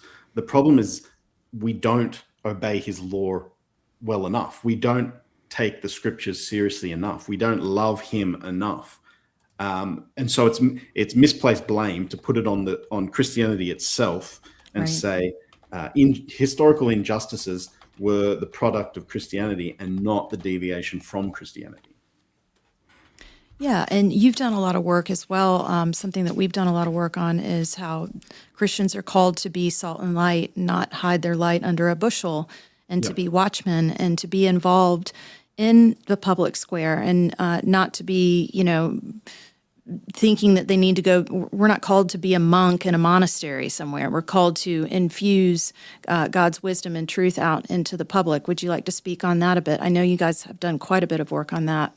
Yeah, because we do have a very large Christian culture of retreatism in Australia, where people just operate within the sphere of their churches and never step outside of it. But they don't realize that the world itself, the culture itself, is encroaching on their space, on their churches as well. So there is a responsibility, I think, of Christians to get out there and to be, as you say, salt and light in the world, to push back on the darkness as light does, and to slow the decay that salt does when you add it to food. That is the analogy that Christ gave for Christians. And the idea that Christianity shouldn't be butting heads with the culture, the idea that Christianity shouldn't be political, well, there's no statement in Scripture that's more political than Jesus is Lord. Yes. That's the most political statement you could make. And the early church knew that well, and it cost them their lives, because the Roman Empire knew that the declaration that Christ is Lord implied that Caesar is not. And that cost them their lives. Even in the book of Acts, they said these Christians are preaching that there is another king, which is, according to the Roman Empire, an act of treason. So that the gospel itself, if preached faithfully, has political implications. Absolutely. That are unavoidable. So to preach a Christianity that doesn't touch on every area of life is not to preach the whole counsel of God. It's basically to edit the Scripture and to make it safe for the culture. And that's why we have lost ground, because there has been a retreat of the church. The church has lost ground significantly because they have taken their Christianity and they've reduced it to a private practice that is impolite to discuss publicly, much less impose it or expect our politicians to impose it on the public. But what we can do, and what we try to do, is to call our politicians, at least, to some degree of consistency. So if they want to say this is what's good for society, let's challenge that. By what standard is that good for society? What are the implications? What are the moral assumptions that you're making behind that law that says that this thing is good for society? How do we measure what is good and what is bad? Because we completely abdicated our position, the prophetic role of the church, to hold the state accountable when it transgresses God's law, when it does acts of injustice. And because of that, we've relegated ourselves to a point of almost complete irrelevance in society. Nobody cares anymore about the moral decrees of the church, if they make any. But this is one of the problems that I've written on a lot as well. Like, you hear a lot of people talk about separation of church and state, and you hear a lot of people talking about the dangers and the fear. And this is the Guardian article that they wrote against us, that we're pushing theonomy and theocracy in Australia, and, you know, horror, the church trying to gain political control. But what the public didn't realize is that while all eyes were on the church, fearing the church becoming the state, they didn't realize that the whole time the state actually took the role of the church. That it wasn't the church assuming the role of the state, it was the state assuming the role of the church. And that nowhere is that more obvious than in Australia, where people look to the government for their answer to everything. And we saw it during COVID, the complete servitude that people had to the government.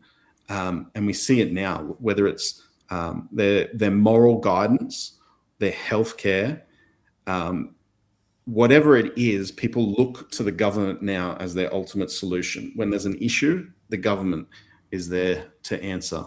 And that's, I'm reminded of a section in Josephus where he talked about Nimrod. And he said Nimrod's tactic was to take people away from God by making them more dependent on him. So the more dependent people are on the state, the less reliant they are on God, because they see the state as the one who will give them their daily bread. I don't need to pray, give us our daily bread. The government will ensure I have bread tomorrow. That's it.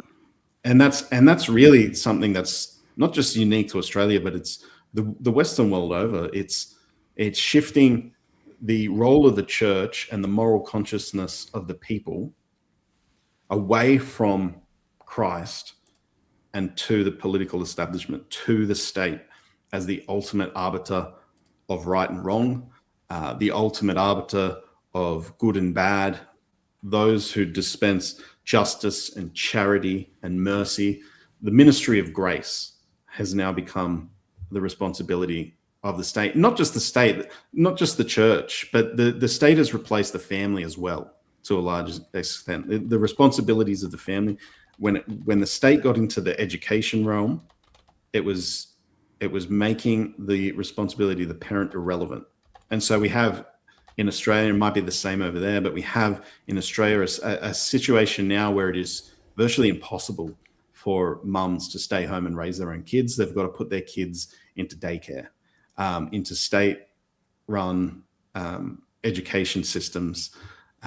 Is that because it's being enforced, or is it because you have to have two incomes for a family? Is it depending on where you want to live? If you want to live anywhere close to any city or in a nice suburb, you need two incomes. It's really, really hard to live without two incomes. And so the government effectively is forcing mothers into the workforce. And we hear from people all the time who are in a situation where they don't want to put their kids into daycare. They don't want to put their kids into government schools, but they don't have the money to put them into private education, Christian education. They don't have the money to stay home and homeschool their kids. So it's an awful situation, but it's manufactured by the government, but the public really gave them the power to do it as well. Right. Because we believe the lies of liberation and feminism that, you know, get out of the home, stop raising your kids, go out there and pursue your career. It's the boiling of the frog, you know, the Fabian gradualism, and we're not going to do a thing that's too overt, but we're going to make it to where you feel like you kind of blame yourself. Well, okay, I'm not making enough, so I need to send my kid here. And then, so you sort of, it's kind of like, you know, being in an abusive relationship with the government, you know, because you have to sort of depend on this system that's ultimately abusing you and definitely is brainwashing these kids out of the cultural values, traditions, and norms of the Christian inheritance that we have in the West, because they're basically, through social emotional learning and all of those things. And they get started right away in preschool with all of that. Exactly. System. Yeah. But that's the thing. We give them the power, and they know that, and that's how they had such draconian control over the people during COVID, because their pretext for dictating where people can go, what people can do, was our health system. Because our government health system can't manage if everybody got sick at once. Therefore, the government had a basis to say, we need to protect our health system. If you get sick, you're going to threaten our health system. Therefore, we're not letting you leave your house. Yeah. So because we gave them, the power over our health, they had the total power of our lives. They had the final say. And it's the same with education. We put our kids into settings where they are educating them. Now they have the final authority over these things. So it's a series of abdications on our part, and naivety. We believe the euphemisms and all the ways they package and sell it to us, promising free this and free that. But it's really abdicating the family government, abdicating the ecclesial government, the church's role, the moral role in society, and handing all that power into the state, while the state tells us to fear the church, to fear the family, and to put all our hope and trust in them. So Australia is a perfect example of that. That's the mindset. Yeah, the manufactured consent. Yeah. And we would also call it medical Marxism, because, you know, here in the States, it also is where, you know, depending on your race is how much money you're going to pay, which then determines how long your life is going to be ultimately, or how much you will engage that system. Yeah. So, which can, you know, so it's all, and in fact, one of the big points that, this is kind of off topic, but it's a perfect time to bring it up is, a lot of people say, oh, we're heading into this technocracy. And it's like, well, no, actually, we've been living already in technocracy for decades now. Yeah. This system of... You don't need a huge advance in technology just for technocracy to exist. The way that they calibrate all of these things to make it look all plausible deniability, like, oh, this is for a greater social good here and a greater social good there. But really what it's doing is it's heading towards atomizing families and, deconstructing God's reality and design for family, and therefore making people more susceptible and helpless. Yes. Yeah. More reliant on the state. Yep. Mm-hmm. Yeah. You have, I'm sharing an article up there right now, Summer. You can see it, but it's the article you wrote, Still Nibbling on Manufactured Nonsense, which is talking exactly about what you're discussing here, where, there's, if you're not aware, Ben, here in the U.S., there is it is reported that there's a fracture in the MAGA movement, right? Conservatives are fractured now because of what Trump has done. Well, with Candace Owens and Tucker Carlson and all that. And it's not really the case. And you see these midterm primaries that were going on over the past couple of weeks. It was just a red wave here. So the real people on the ground are not really. This is something that we see in social media, but we do have to take it seriously.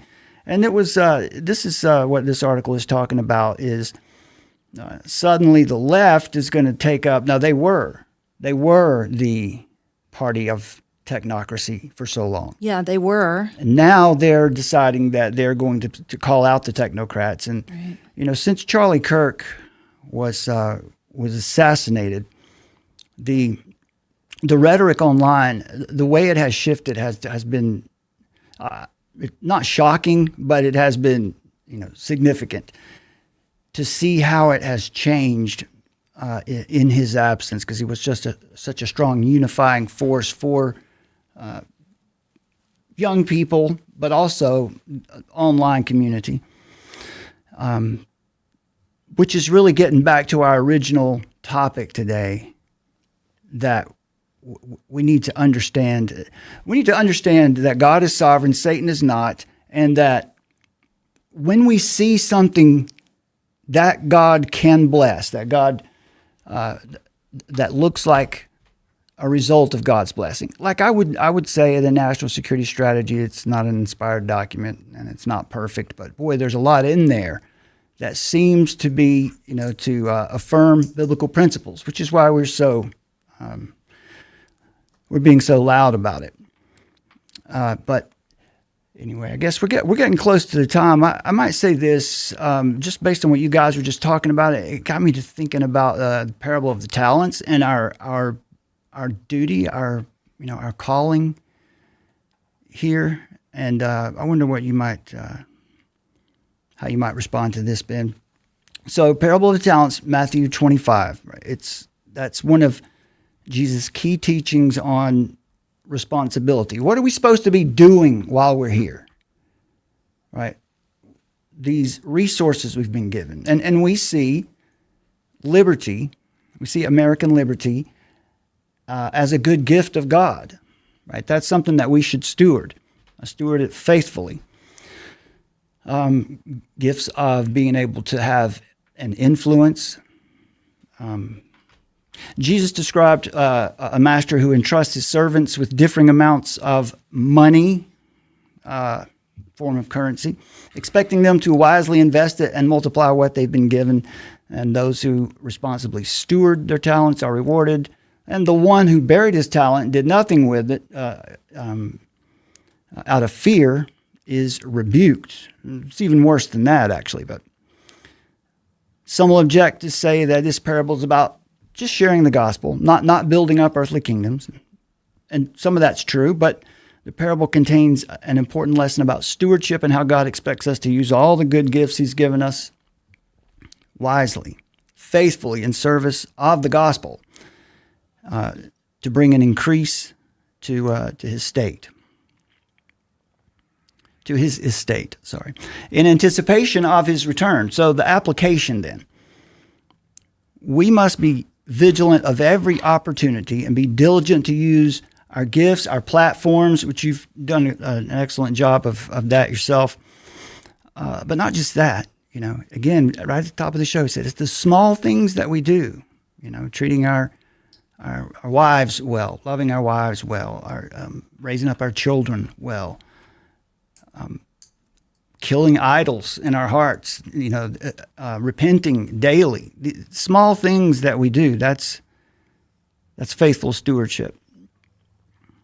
To be diligent to use our gifts effectively in ways that make the most impact in sharing the gospel with unbelievers. This includes using our influence and abilities to benefit the broader community, in many cases protecting the spread of the gospel, right? Fighting for the sovereignty of the United States of America would be one way to do that.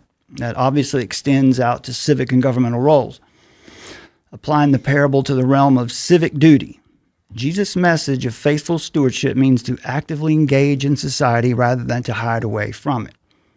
So whether we're managing personal responsibilities or engaging in public roles, we are called to invest our gifts where they will have the most impact for good, where they will bring the most return for the kingdom, which could include holding office. We talked about Joseph and Daniel, for example, or just being active in your hometown, in your own communities, to uphold justice, morality, and the well-being of others. And so that goes back to being salt and light. I think we have at least 3 duties. It's the creation mandate. Let's go out there and build things for the glory of God. Let's mine the earth. Let's try to get this fusion energy project up and running, for example. And then there's of course, there's the Great Commission.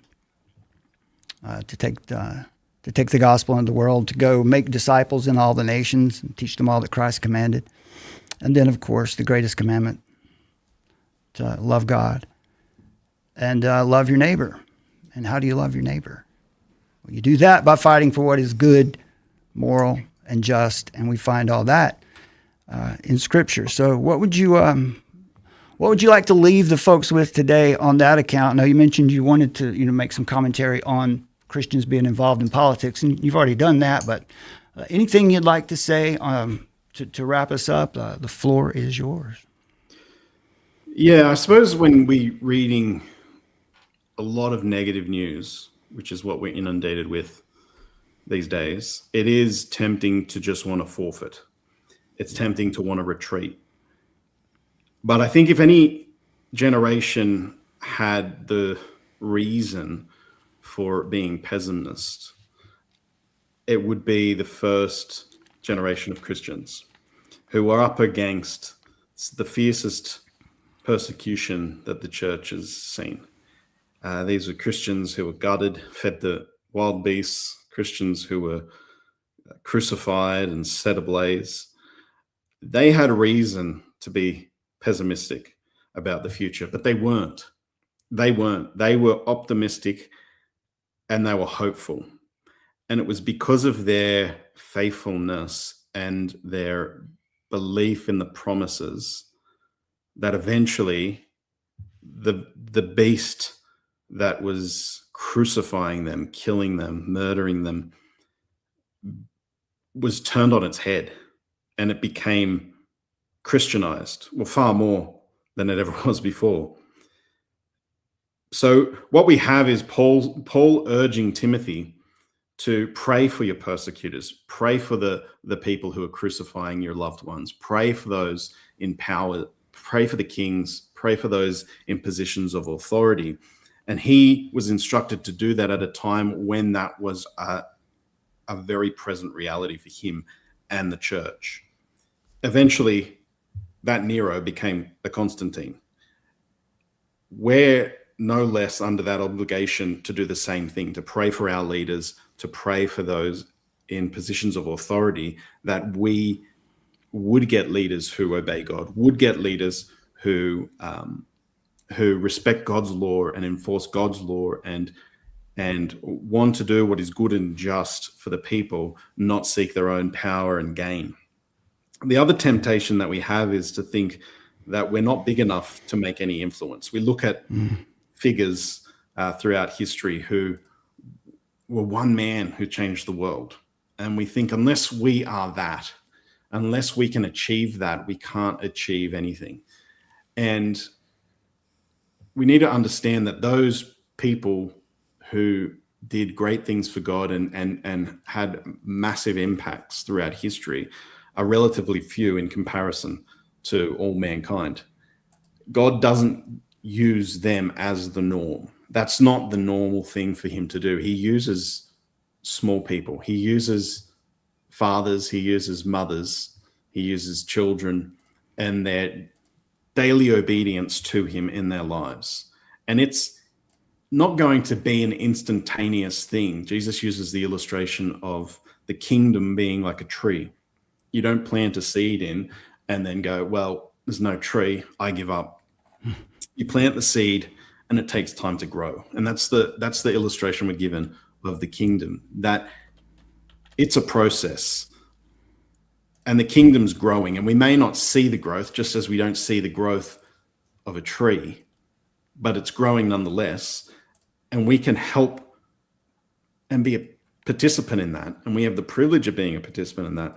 Or we can put up our hands and say, I can't see the growth, therefore I'm not going to participate. I can't be as influential as others, therefore I'm not going to participate. But again, this is a call to faith in God. This is a call to faith that this is the norm in which God has orchestrated for his kingdom to advance in the world. And it's through faithful marriages, it's through faithful individuals, it's through faithful children, husbands and wives, being obedient to God in the daily life. And generation after generation, that's going to have an impact. Generation after generation, that's going to be consequential. Jesus, in the Ten Commandments, God says, those who love me and keep my commandments, he'll bless to 1,000 generations. That's a long time. That's beyond a nation. But do we believe that? Do we believe that our decisions today, our obedience to him today, will have consequences decades on, centuries on? We should, and we should live as though we believe we believe that nonetheless. So don't be pessimistic. Be reminded that God is on the throne, and don't be disheartened that the only people you can influence in the world are your kids, because your kids are eternal creatures, eternal souls. That's no small thing. Big point. And you never know who they go on to influence in the future as well. So every ripple has an important part to play. And God has orchestrated the world in such a way where he is doing things through us. He could come in right now and just sort everything out, but he has orchestrated the world in such a way where good things are carried out through his church on the earth. We talk about Christ returning, and he will return, but there's a sense in which he is with us today, in that we are his hands and feet on the earth. He is the head, we are the body. So what we do, we should do in light of the fact that we are his servants and we are operating as his ambassadors on earth, his hands and feet on earth, and in our service to him, his kingdom grows. That's the mindset we should have, not that retreatist, defeatist attitude, but one with Paul, who says, in Christ, whatever we do, big or small, we are more than conquerors. Well said. Amen. Well said. Yeah, that reminds me of we are ambassadors. We have a short video on our channel about that, about how amazing it is that God can redeem the world any way he likes. He really doesn't need us to do it. But he has chosen to use us, and not just to use us, but he gave us a job. He gave us a status as his own, and made us ambassadors for Christ. And that's it's hard to be pessimistic if you really grasp the gravity of that, what that really means, and what an amazing gift, a blessing and promise that is. Yeah, I like what you said about believing in the promises, because, like John. Do we believe? Yeah, John 15:19, if you were of the world would love its own. But because you are not of the world, but I chose you out of the world, therefore the world hates you. So if you're really living for Christ and trying to stand on his truth and promises and be his ambassador, his hands and feet in the world, you're going to experience pushback in the world, and let that be something that you can rejoice in. Yep. To not, because which is the command, rejoice when they treat you this as way. As the book of James says, yeah. So Yep. Ben, this has been fantastic. I really appreciate you being with us. It's a blessing, and we appreciate you taking the time to hang out with us. And if you'd be willing to, we'd love to do it again sometime. Sounds great. It's been really good. Thank you, guys. Yeah, that was a great show. That was a really great show. Thank you. We're good. If you'll hang out right there for just about 12 seconds, I'll talk to you just on the other side here. Thank you, everybody, for joining us tonight. We hope this has been a blessing to you, and God bless you. We look forward to seeing you again here. Follow Ben Davis's work and his website. Definitely Ben Davis on cauldronpool.com. Substack, and go to Cauldron Pool. And let's not forget about Buddy Brax. Buddy Brax at buddybrax.com. All right, that's important today. We need that. Okay, my friends. We'll see you next time.